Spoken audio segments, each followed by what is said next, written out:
It's just real quick, right down the street. I'll probably put the wheel on and just do a quick burnout.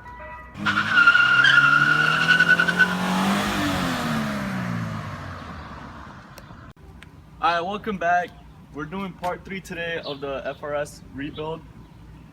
We've got it back from the body shop where we've had the framework pulled. We got the fender on already. The door that I bought.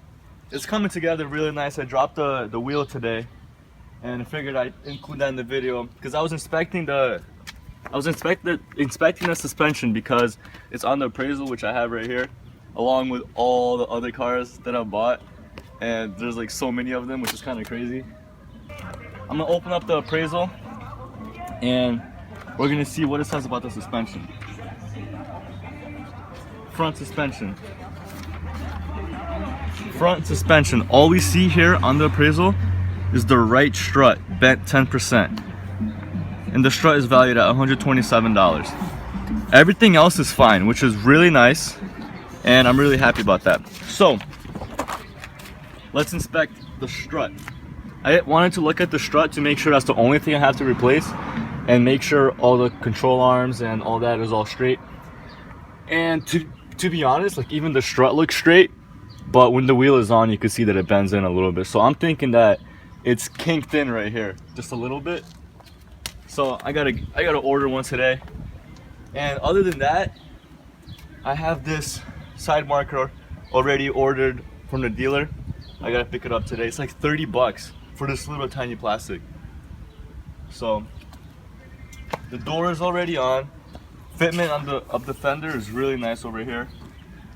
This side fitment is really good between the door and the fender. It's actually a little bit squished right now because I got the jack putting some pressure on it. So this is how the quarter panel looks. It was pulled out. It was smashed in pretty good. I'm gonna put a picture of it from this angle. Let me see this really quick. I want to put a picture to compare how it looked before and how it looks right now. So this is how it looked before. You can see it's like 2 inches in at least. I think it's more like 1 3/4 inches, but now it looks really nice and flush. Really happy with how this turned out. Couple dents right here from hammering in this top part. They tack welded pieces of metal. No, that wasn't tack weld. This part was a little out, so they just hammered it. These aren't tack weld. How did they hammer it out? They were hammering in. This was a little bit bent out because when this pushed in, this was a little pushed out, so they just hammered this part in. How did they hammer it in? Like, these are not tack welds. Tack welds leave a much bigger mark. And they were pushing it from the inside, as you can see right here. Yeah, so that's gonna be sanded off. Yeah, and most of the bondo is gonna go right here. Right here is gonna be the most bondo. But really nice. Let me open up the door and look at how they did on the seams. Check this out. Pretty good. Looks pretty even. Gonna need some bondo right here.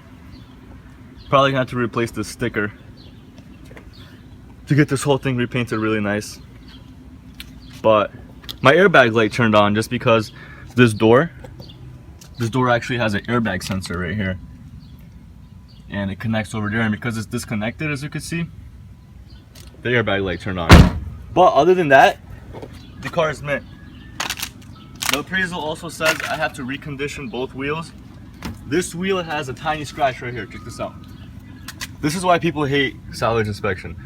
For this little scratch right here, I have to recondition this. Which, I mean, it's not that big of an issue, but like everything gets written off. That's why this appraisal is really nice. I really like this. Basically, main components are bumper, headlight, fender, door, and quarter. As opposed to some that just have like everything written off. So in its current state, how much are you invested into the vehicle? $4,200. I paid $240 for that pull, which is really nice. I didn't have to do any of it. It came out pretty good. $240 for that, $250 for the door, $160 for the fender. What else have I bought? That's about it. And $120 for the transport. Not much really. The biggest expense on this car is going to be the paint and bondo, because this bondo is going to take a lot of time, and painting all that. It comes out it comes out evened out like $200 per part, including this thing, which is really good price. $800 for all of this. Think about this.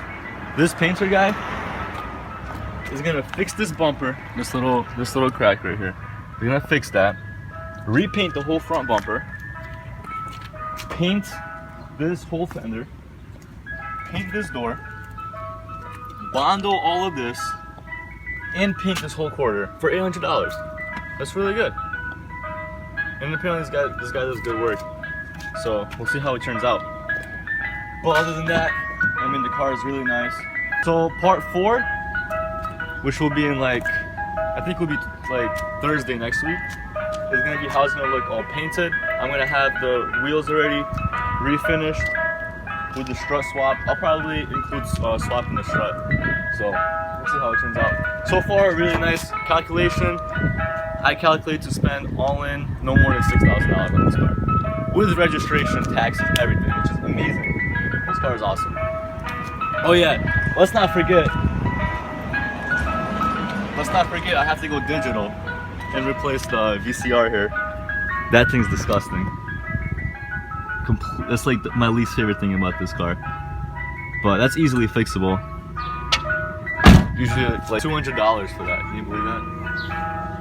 But it is what it is. $200, very well worth it. And yeah. It's very visible, right? How it's leaning in on top. Yep. So, I mean, I'm not worried about it. I know it's just a strut. It says bent 10%. To be honest, I think there's a way to like adjust it, right? But I'd rather not. That's bad. It looks like it has a wide body, like Rocket Bunny fender. I want to do a burnout, dude. I know it's just real quick right down the street. I'll probably put the wheel on and just do a quick burnout. So take the car out for some donuts and ice cream? It's gonna be kind of hard to see because I don't have the mirror on here. I hope that's fine.